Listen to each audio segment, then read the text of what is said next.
चलिए फिर से हम लोग आते हैं एक रिएक्शन पे अपनी, इसको हम कहते हैं एसाइलेशन। ठीक है, तो एसाइलेशन में क्या होता है, ये फ्रीडल क्राफ्ट रिएक्शन दो टाइप की होती है, अल्काइलेशन एसाइलेशन। लेकिन ये फ्रीडल क्राफ्ट नहीं है, क्योंकि हम पहले ही बता चुके हैं फ्रीडल क्राफ्ट तब कही जाएगी जब AlCl3 जो होता है एनाइड्रस लिया जाता है due to the presence of it create the electrophile. अब इलेक्ट्रोफिलिक सब्स्टिट्यूशन होती है फ्रीडल क्राफ्ट रिएक्शन, लेकिन ये जो रिएक्शन होगी वो सारी क्या होगी, न्यूक्लियोफिलिक सब्स्टिट्यूशन होगी। तो इसमें क्या होगा कि हमारे पास कोई भी एमाइन होगा, ठीक है, कोई भी एमाइन हो सकता है XYZ, उसको हम क्या करेंगे, एसिड हैलाइड के साथ रिएक्ट करा दें। ठीक है, एसिड हैलाइड के साथ करा सकते हो, एसिड एनहाइड्राइड के साथ करा सकते हो, ठीक है, किसी के साथ भी करा सकते हो। तो आपका क्या हो जाएगा, एसाइलेशन हो जाएगा। एसाइलेशन मतलब एसाइल ग्रुप इंट्रोड्यूस हो जाएगा। एसाइल ग्रुप अगर आपको नहीं पता तो मैं बताना चाहूंगा, RCO जो ग्रुप होता है इसी को हम कहते हैं एसाइल ग्रुप। ठीक है, ये एसाइल ग्रुप हो रहता है। तो इसमें क्या हुआ, जैसे कि हम लोग प्रीवियस लेक्चर में पढ़ते हुए आए कि यहाँ पे न्यूक्लियोफाइल अटैक करेगा, यहाँ क्लोरीन निकलेगा और यहाँ से हाइड्रोजन निकलेगा। तो सिंपली हम क्या करेंगे, यहाँ से हाइड्रोजन HCl रिमूव हो जाएगा, यानी कि हमें पता है कि यहाँ से H जाएगा और इसका यहाँ से Cl रिमूव होगा। ठीक है, तो कुछ ऐसा बनेगा, CH3 NH and this one C double bond O and this one CH3। ठीक है, समझ गए ना? ओके, तो ये एसाइलेशन हो गया। आप देखो एसाइल ग्रुप पूरा का पूरा इस एमाइन में क्या हो गया है, इंट्रोड्यूस हो गया है, एसाइल ग्रुप लग गया है। तो इसी प्रोसेस को हम कहते हैं एसाइलेशन। ठीक है, ऐसे ही आपके पास अगर कोई एमाइन एनिलीन हो सॉरी एनिलीन, इसके ऊपर NH2 लगा दो तब ये एनिलीन बोली जाएगी। ठीक है, अब अगर हम इसका एसाइलेशन करा रहे हैं तो ये फ्रीडल क्राफ्ट एसाइलेशन नहीं है, सिर्फ एसाइलेशन है। तो यहाँ से Cl निकलेगा, यहाँ से H निकलेगा। हमें पता है कि ये पूरा का पूरा जो ग्रुप है, क्योंकि अब आपको सिखाना नहीं पड़ेगा, हम लोग सिखा चुके हैं ऑलरेडी प्रीवियस वीडियो में, तो आप लोग जाकर के उसको देख सकते हो कैसे ये हो रहा है। ठीक है, तो ये बन जाएगा, सॉरी NH भी तो है साथ में, जल्दी जल्दी सर, मजा आ गया। चलो क्या इसको कहेंगे, इसको हम कहते हैं एसिड एनिलाइड। ये एसिड एनिलाइड होता है, ये एनिलीन है। अब ये रिएक्शन काफी इंपॉर्टेंट है। इंपॉर्टेंट क्यों है,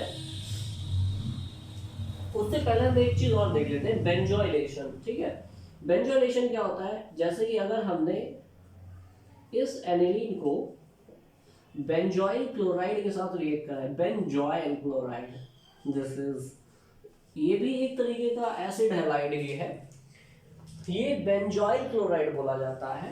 ठीक है, this is benzoyl chloride and this is aniline, and here both react to each other and the chlorine will remove and the hydrogen will remove, the whole molecule will connected to this aniline molecule. Okay, then the final structure will be just like that, NH C double bond O, and this one is also the benzene ring. Okay,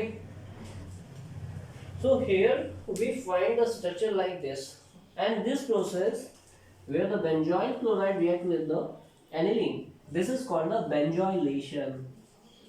ये क्या होता है, benzoylation होता है। benzoylation means किसी भी compound को benzoyl chloride से रिएक्ट करा दो तो उसको हम बेंजोइलेशन कहेंगे। ठीक है, क्लियर? बेंजोइल कब लगता है, जब बेंजीन के साथ CO ग्रुप जुड़ा होता है, तो ये बेंजोइल ग्रुप कहा जाता है। ठीक है, आई होप आप सभी को ये सब चीजें समझ में आई होंगी। और ये एक्चुअली रिएक्शन अब इम्पोर्टेंट क्यों है वो मैं बताना चाहता हूँ। आई एम सॉरी, ये क्या है एक्चुअली, जैसे ये एनिलीन है, ये एमाइन है, सॉरी 1 डिग्री एमाइन है। अब हमने अगर एमाइन को, अगर इसको देखें, एक स्ट्रक्चर इसको देखें, ठीक है, तो इसके पास लोन पेयर अवेलेबल है, इसके लोन पेयर जो है डिलोकलाइज नहीं हो रहा है, मतलब अच्छे खासे इसके पास लोन पेयर है, मतलब ये इलेक्ट्रॉन रिच है, हम ये कह सकते हैं। लेकिन अगर हम जब एसाइलेशन करा देंगे इसका, तो इसका स्ट्रक्चर कुछ ऐसा हो जाएगा। ठीक है, इसका स्ट्रक्चर जो है कुछ ऐसा हो जाएगा। ठीक है, अब क्या होता है कि जब इसमें ये ग्रुप जुड़ जाता है तो ये वाला ग्रुप खास तौर से काफी रिएक्टिव होता है। ये क्या करता है, इलेक्ट्रॉन को विड्रॉ कर लेता है, इलेक्ट्रॉन विड्रॉइंग ग्रुप होता है। ठीक है, इलेक्ट्रॉन अगर ये विड्रॉ करेगा तो ये इलेक्ट्रॉन अगर विड्रॉ किया तो इस ऑक्सीजन पे नेगेटिव आएगा, इस कार्बन पे पॉजिटिव आएगा और ये लोन पेयर पूरा यहाँ शिफ्ट हो जाएगा। तो ये स्ट्रक्चर कैसा बन जाएगा, ये स्ट्रक्चर कुछ ऐसा बन जाएगा, इस पे पॉजिटिव और ये नेगेटिव CH3 और यहाँ पे आ जाएगा डबल बॉन्ड, ठीक है। तो इस तरीके से यहाँ पे रेजोनेंस पॉसिबल हो रहा है और ऐसे कंपाउंड इसमें देख रहा है कि यहाँ पे लोन पेयर जो है ना वो इधर उधर शिफ्ट हो रहा है, मतलब लोन पेयर परमानेंटली यहाँ पे नहीं है। अभी देखो नाइट्रोजन के ऊपर पॉजिटिव चार्ज आ गया, इसका मतलब हम ये कहेंगे कि इसके वो नाइट्रोजन के इलेक्ट्रॉन जो है वो इसके पास पूरी तरीके से नहीं है, वो डिलोकलाइज हो रहा है। इसका मतलब अगर हम इन दोनों को बेसिक कैरेक्टर को कंपेयर करें, दोनों की बेसिक कैरेक्टर को कंपेयर करें, तो ये वाला ज्यादा बेसिक है, ये वाला ज्यादा बेसिक है और ये वाला कम बेसिक है। इसका मतलब क्या है कि इसकी रिएक्टिविटी ज्यादा है और इसकी रिएक्टिविटी कम है, ठीक है, clear. So this is very important reaction for the board examination and also for the other examinations, ठीक है।